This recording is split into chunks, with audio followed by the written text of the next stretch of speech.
Hi students, நாம இப்போ இந்த வீடியோல என்ன பார்க்க போறோம் அப்படின்னா சர்க்குலர் மோஷன் அப்படின்ற யூனிட்ல motion of curve tracks and banking of roads அப்படின்ற கான்செப்ட் கீழே இருக்கக்கூடிய ஒரு முக்கியமான ஒரு ப்ராப்ளத்தை பார்க்க போறோம்ப்பா.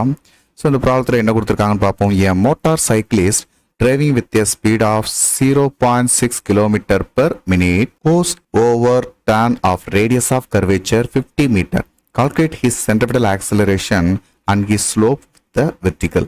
இங்கே ரெண்டு கேட்டிருக்கிறாங்க. ஒன்று சென்ட்ரிபிட்டல் ஆக்சிலரேஷன் கேட்டிருக்காங்க, அப்புறம் இவர் எவ்வளோ ஸ்லோப்பில் வெர்டிகலாக மூவ் பண்ணி போகிறாரு அப்படின்ற மாதிரி கேட்டிருக்கிறாங்க. ஒரு மோட்டார் சைக்கிளிஸ்ட் அப்படின்னு பார்க்கும்போது இங்கே மோட்டார் சைக்கிள் தான் இருக்குது. கொஞ்சம் மோட்டார் சைக்கிளிஸ்ட் அப்படின்னு கன்சிடர் பண்ணிக்கிடும். இந்த மோட்டார் சைக்கிளிஸ்டோடைய ஓவரால் சிஸ்டத்துக்கான மாஸ் எம் அப்படின்றத இந்த சென்டர் ஆஃப் மாஸ் இந்த எம் மேலே ஆக்ட் பண்ணக்கூடிய கிராவிடேஷன் ஃபோர்ஸ் அப்படின்றது எம்ஜி. ஸோ அதே நேரத்தில் இந்த ஸ்லோப் இந்த பாடி மேலே ஆக்ட் பண்ணக்கூடிய ரியாக்ஷனரி ஃபோர்ஸ் அப்படின்றது நார்மல். அந்த வெயிட்டுக்கு அப்படியே ஆப்போசிட் டைரக்ஷனில் இருக்கக்கூடிய இந்த இடத்த இந்த ஆங்கிள் தீட்டா அப்படின்றத வச்சு இந்த ஆங்கிள் தீட்டா. ஸோ அந்த தீட்டாவை நம்ம வச்சு இது அட்ஜஸ்டன் சைடா என் காஸ் தீட்டா அப்படின்னு எழுதிக்கலாம். ஸோ அப்போ இது பெர்பெண்டிகுலர் சைடு, இது என் சைன் தீட்டான்னு இருக்கும். அப்போ இதுக்கு ஆப்போசிட் டைரக்ஷனில் இருக்கக்கூடிய இதுதான் சென்ட்ரிஃபியூகல் ஃபோர்ஸ் ஆக்ட் ஆகக்கூடிய டைரக்ஷன்.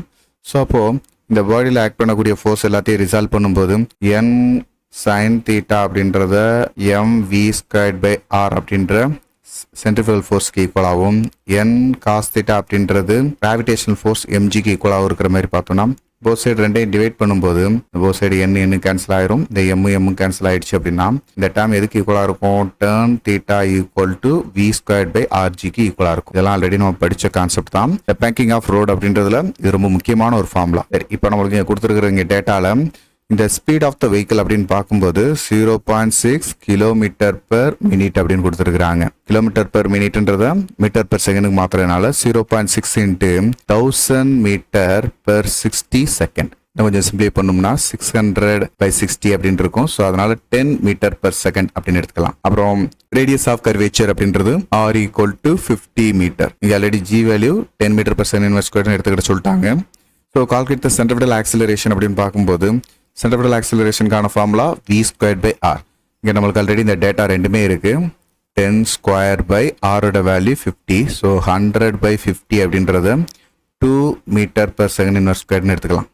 அப்போ டுவார்ட்ஸ் சென்டர் நோக்கி ஆக்ட் பண்ணக்கூடிய இந்த சென்ட்ரிபிட்டல் ஆக்சிலரேஷன் வேல்யூ எவ்வளவு? 2 metre per second inverse square. So and is slope with the vertical அப்படின்னு கேட்டிருந்ததுனால அந்த ஸ்லோப்புக்கான ஆங்கிள் கேட்டிருக்கிறாங்க. Tan theta equal to v squared by r g. இந்த வி ஸ்கொயர்ட் பை ஆர்ன்றதான் சென்ட்ரிபிட்டல் ஆக்சிலரேஷன் அப்படின்னு பார்த்தோம். அப்போ சென்ட்ரிபிட்டல் ஆக்சிலரேஷன்லேருந்து இந்த வெளியே சிம்பிளை பண்ணி சொல்றதுக்காக சென்ட்ரிபிட்டல் ஆக்சிலரேஷனோட வேல்யூ 2, ஜி வேல்யூ 10. ஸோ இதை சிம்பிளை பண்ணும்போது 1/5 அல்லது 0.2 அப்படின்னு எடுத்துக்கணும் போது theta equal to tan inverse of 0.2. Natural tangent டேபிளில் இந்த 0.2க்கான வேல்யூ பார்க்கும்போது 11.3 டிகிரி அப்படின்னு இருக்கும்பா. 11.3 டிகிரி இருக்கக்கூடிய ஸ்லோப்பில் தான் அவர் டேர்ன் பண்ணி திரும்புறாரு. புரிஞ்சுங்களா? ஸோ இந்த மாதிரியும் சில ப்ராப்ளம்ஸ் கேட்பாங்க. ஸோ இந்த ஃபார்முலா அண்ட் கான்செப்ட் இதை நம்ம தெளிவாக புரிஞ்சு வச்சிருந்தோம் அப்படின்னா நம்ம சிம்பிளாகவே இதை சால்வ் பண்ணிடலாம்ப்பா. தொடர்ந்து இதேமாரி நெக்ஸ்ட் ஒரு வீடியோவில் பார்க்கலாம். தேங்க்யூ. இந்த வீடியோ உங்கள் எல்லாருக்கும் பயனுள்ளதாக இருக்கும்னு நான் நம்புகிறேன்.